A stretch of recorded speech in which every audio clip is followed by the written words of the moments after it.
Pozdrav kandidati, moje ime je Bruno Falk, ja sam inače voditelj prodaje u odjelu autoosiguranja. Moj zadatak je da ti olakšam posao i pomognem ti zaraditi čim veću plaću na kraju mjeseca.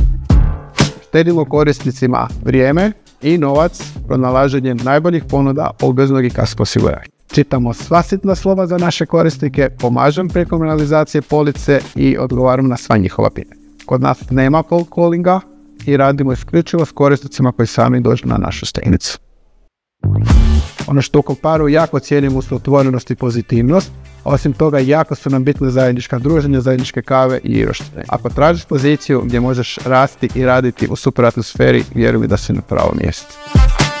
Dragi kandidatu, pozdrav, ja sam Nikša i ja sam osnivač Compare.hr. Compare je vodeći hrvatski komparator, prisutan na tržištu od 2012. godine sa uredima u Rijeci, Osijeku i Zagrebu. Jako smo ponosni na dvije stvari.